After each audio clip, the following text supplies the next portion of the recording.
Dhaggeeffattoota oduu dhugaa akkam jirtu? Oolli fuula YouTube kanaaf haaraa taatanis like, share, subscribe gochuu hin dagatinaa. Fuulli YouTube oduu dhugaa jedhu kun kan oduu gaggabaaboodhaaf oduu OR irratti isiniif dhiyeessinudha. Oduu gaggabaaboo. Wallagga lixaa fi qeellama Wallaggaatti tajaajilli bilbilaa addaan cituun rakkoo guddaa akka fide himamaa jira. Wallagga lixaa fi qeellama Wallaggaa keessatti tajaajilli bilbilaa addaan citee yeroo dheeraa turuun hojii dinagdee fi baraarsa lubbuu namaa irratti dhiibbaa uumaa jira jedhamee jira. Oduu gaggabaaboo kan biraatiin qabxii ilaaluun eegalamee jira. Qabxiin barattoota kutaa 6ffaa fi 8ffaa guyyaa kaleessaa jalqabee ifoomuunsaa kan yaadatamudha. Haa ta'u malee marsariitii fi bo'ootiin teelegiraamii qabxii ittiin ilaalan hojjechaa hin turre. Sababni isaa immoo hacuuccama neetwoorkii ta'uu ni mala jedhamee jira. Barattoonni qabxii isaanii ilaallachuu akka danda'anis gamanumaan isin yaadachiifna. Naayijeeriyaa kutaa Bornootiitti balaa boombiin namootni 19 du'uun isaanii himamee jira. Roobii kaleessaa biyya Naayijeriyaatti kutaa Bornoo keessatti dhoo'insa boombii raawwateen namoonni 19 yommuu du'anii kanneen 20 ol ta'an immoo madaa'uun aangoowwan naannoo sanaa ibsanii jiru. Gara oduu bal'inaaf isiniif qabannee dhufnetti yeroo deebinu naannoo Oromiyaa bakkoota adda addaa keessatti jiraattonni naannoo hedduun maqaa gaachana sirnaa yookiin eegduu sirnaa jedhu leenjii waraanaa akka fudhataniif dirqisiifamaa jiraachuun isaanii himamee jira. Leenjiin gaachanaa sirna Oromiyaa bakkoota adda addaatti kennamaa jira. Fakkeenyaaf akka jiraattonni godina Horroo Guduruu Wallaggaa jiranitti qajeelfamni kun naannicharraa kan dhufe ta'uu ibsuun namoonni leenjii kanaaf dirqiidhaan bobbaafamanii namoota caasaa mootummaa godina aanaa fi ganda keessatti hojjetan ta'uun ibsameeru. Namoonni leenjii kanaaf bobbaafaman irra caalaan isaanii qonnaan bultoota, namoota daldala gaggeessan, warshaalee keessa hojjetan ta'uun isaanii hubachiisamee jira. Fakkeenyaaf hojjettoonni 10,000 lakkaa'aman warshaa sukkaara fincaa'aa godinicha keessatti hojjetanii leenjii kana fudhachuudhaaf dirqamanii jiru jechuun hojjettoonni warshichaa ni dubbatu. Jiraattonni aanaa kana akka dubbatanitti yeroo qonnaa fi hojiin qonnaa adda addaa ta'uttis qajeelfama gubbaadhaa waan ta'eef leenjii fudhachuu qabdu waan jedhamanii fi hojii isaanii addaan kutanii dirqama leenjii gaachanaa sirnaa fudhataa jiraachuun isaanii himamee jira. Godina Wallaggaa Bahaa gandoota baadiyyaa godinichaa leenjiin gaachana sirnaa fudhachuun dirqama kan jedhu jiraattonni leenjichaa hin fudhanne tajaajila mootummaa adda addaa argachuu akka hin dandeenye ibsanii jiru. Isaan keessaa xaa'oo, biyyee fi sanyii gaarii dhorkuu irraa kaasee hanga tajaajiloota mootummaa biroo adda baasutti hooggantoonni mootummaa ni raawwatu jedhani. Leenjiin kun bal'inaan kan kennamu ta'uunsaa ibsaniiru. Keessumaa aanaalee godina Wallagga Bahaa kanneen akka Saasiggaa, Sibusiree, Limuu Haroo fi Ebeentuu heddumaan leenjiin gaachana sirnaa kennamaa jiraachuunsaa himanii jiru. Itti dabalanis namoonni leenjii kanaaf bobbaafamanii mana isaanii, mana gaddaa, cidhaa, gabaa, dhaabbilee amantaa fi bakka namoonni baay'inaan itti walitti qabaman irraa kan fudhataman ta'uun ibsamee jira. Gama biraatiin walga'ii waamuun qonnaan bultoonni akka dhufaniif xaa'oo fudhatanii erga waamanii booda yeroo walitti qabamanii humnaan gara bakka leenjii itti kennamutti akka geeffaman jiraattonni dubbatanii jiru. Qonnaan bulaan osoo qonnaa hojjechaa jiru gara naannoo leenjiitti geeffaman jiraachuun isaaniis ibsamee jiru. Qonnaan bultoonni akka jedhanitti leenjii gaachana sirnaa kana miliquu keessattuu halkan mana isaanii keessaa ba'anii dhokatanii bakka biraa buluu akka dabarsaa jiranis himanii jiru. Leenjifamtoota irratti maanguddoonni, dadhaboon, dubartoonni ragaa yaalaa qabanii, haadholiin daa'imman dugda irra kaa'an illee leenjii fudhachuuf akka dirqaman hubachuun danda'amee jira. Jiraattonni leenjifamtoota kana keessatti tokko meeshaa waraanaa kan hidhachiifaman yeroo ta'u kanneen hafan immoo halkan shiftaa akka sakattaa akka jedhamanii dararamanis jiraattonni ni himatu. Harargee Bahaa, Shaggar Kibba Lixaa, Shaggar Kaabaa akkasumas bulchiinsa magaalaa Shaggar haaraa ijaarame keessatti magaalota xiqqoo hundumaa keessatti tarkaanfiin wal fakkaatu akka raawwatamu odeeffannoon kun dubbatamee jira. Kaayyoon bu'uura leenjii kanaa sirnaa fi nageenya naannoo sanaa eeguu akka ta'e kaabinoonni dubbatanis haalli leenjii kun itti kennamu garuu fedhii uummataa osoo hin ta'in qaama hawaasa hundumaa akka leenjisaa jiran jiraattonni ibsanii jiru. Labsiin gaachana sirnaa bulchiisa gandaa fi itti gaafatamtoota akka qabu kan ibsan yoo ta'u, miseensi caasaa nageenya kana keessatti hirmaatan umuriin isaanii waggaa 18 hanga 56 gidduutti akka ta'es ibsamee jira. Labsichi caasaa nageenyaa keessatti leenjii koorniyaa giddugaleessa ta'ee akka kennamu kan ajaju yoo ta'u, dubartoonni umurii armaan olitti ibsaman keessaa jiranis leenjicha fudhachuu qabu.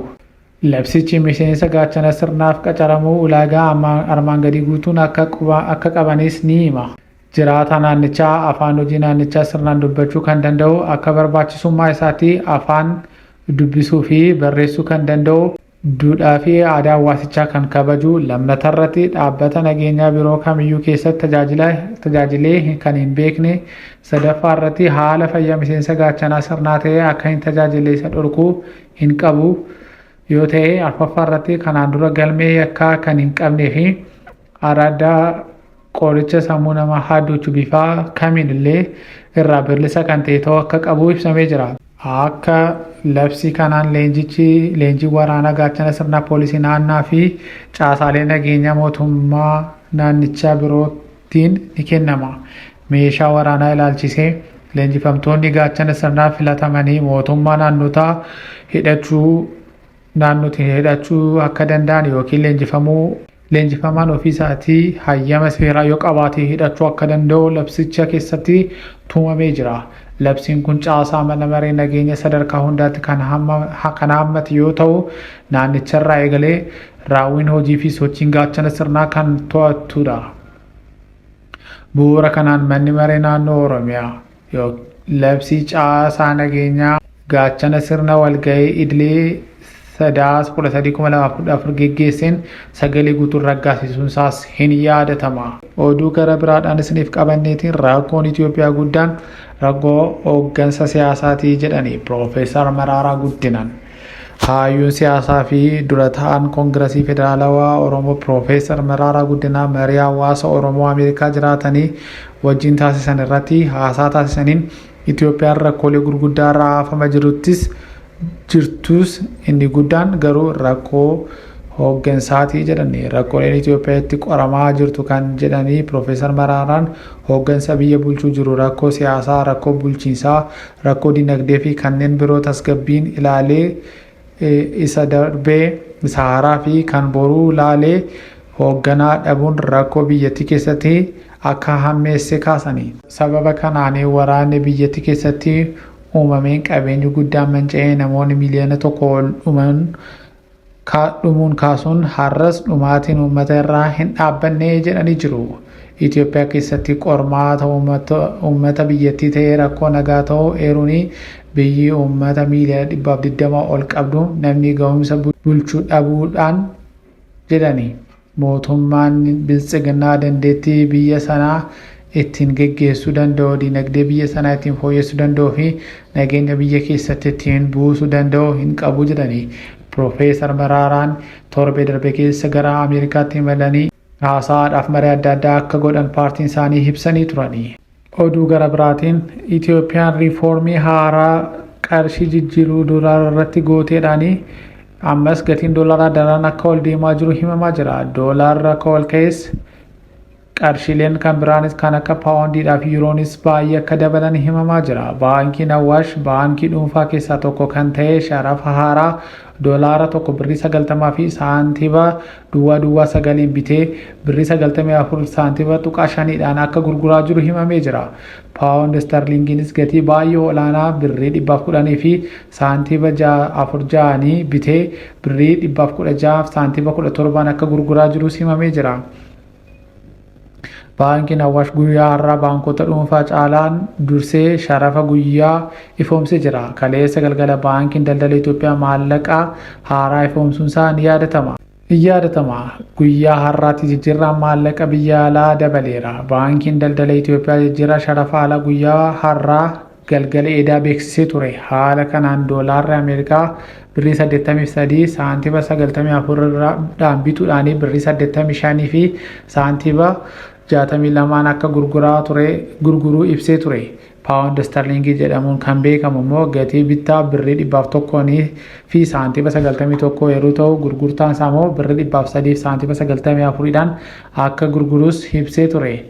Oduu gara biraatiin ministeerri muummee Itoophiyaa Abiyyi Ahmed hidhattoota waboo fi faannoo waliin itti fufiinsa mari'ataa jirra jedhanii dubbatanii jiru. Ministeerri muummee Itoophiyaa Abiyyi Ahmed hidhattoota naannoo Oromiyaa fi Amaaraa keessa socho'uun waliin mootummaa marii itti fufiinsa gaggeessaa jira jechuudhaan dubbatanii jiru. Bulchaan Itoophiyaa kan jedhanii riifoormii imaammata dinagdee biyyattii torban kanaa hojiirra oolchuurraa bulchaan Itoophiyaa kana jedhanii riifoormii imaammata dinagdee biyyattiin torban kana hojiirra oolchuu eegalte irratti ibsa yeroo kennanidha.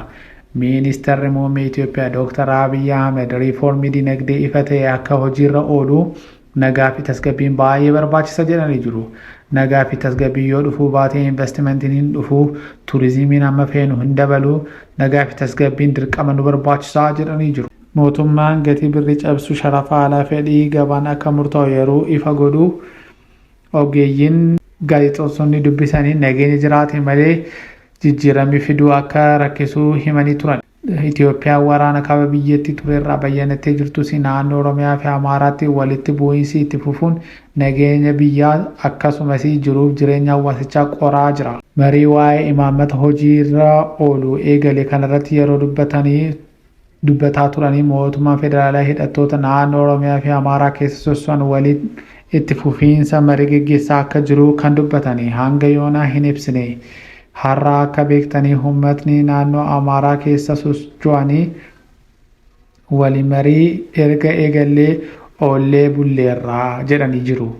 Ministeerri muummee Abiyyi Ahmed waraana bilisummaa Oromoo naannoo Oromiyaa keessa socho'aa jiru waliinis garaagarteen jiru mariin furuu fi mootummaan carraaqii gochaa akka jirus dubbatanii. Haaluma wal fakkaatuun humnoonni shanii tokko miti gareewwan muraasa waliin marii itti fufiinsa gochaa jirra jedhanii dubbatanii jiru. Hidhattoota waraana bilisummaa Oromoo kan mootummaan shanee jedhu waliin taasifamu ta'ee kan faannoo waliin taasifamu akka ija hin godhanne waan sababa jedhanis ibsanii jiru. Gareewwan baay'ee maqaa tokkoon waamamanii jiraachuun isaaniiti jechuudhaan dubbatanii. Humnootni naannoo Amaaraa keessa soso'anii garaagaraa ta'uu isaanii fi tokko ta'uu dhabuun isaanii yaalii mariif danqaa akka uume ministeerri muummee Itoophiyaa Dr. Abiyyi Ahmed dubbatanii jiru. Humnichi tokko waan hin taaneef isaan kana waliin yoo haasofnu isa kaan waliin walii hin gallu. Mariif akka mijatu tokko akka ta'anii yaalii olaanaa taasifamaa ture. Ta'us marii gochaa jirra. Humnootni naannoo Amaaraa keessa socho'anii waliif faallaa jiran keessaas gareewwan marii eegalan jiru jedhani. Gareewwan tokkicha waliin waliigaluun jijjiirama baay'ee fiduu dhabuu danda'a. Erga jedhanii booda mootummaan federaalaa carraaqii marii hidhattoota waraana bilisummaa Oromoo kan waliin taasisu akka itti fufuu himaniiru.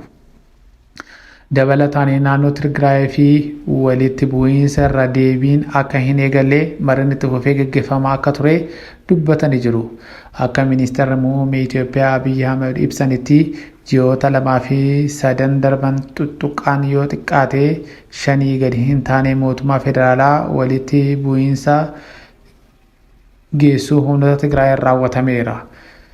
Gara hin taanetti waan geessuu fi hin barbaachisu jennee irra deddeebinee mari'annee humnoota Tigraay waliin akka dhimmicha sirratu taasifneerraa jedhanii.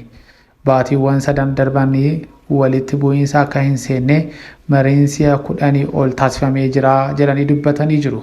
Dhaggeeffattoota oduu dhugaa oduu sa'aatii kanaaf oduun sa'aatii kanaaf isiniif qabaanne kan kana fakkaatanidha. Yeroo biraa walitti deebinutti fuula YouTube kanaa like, share, subscribe godhaa nagaadhaan nu tura.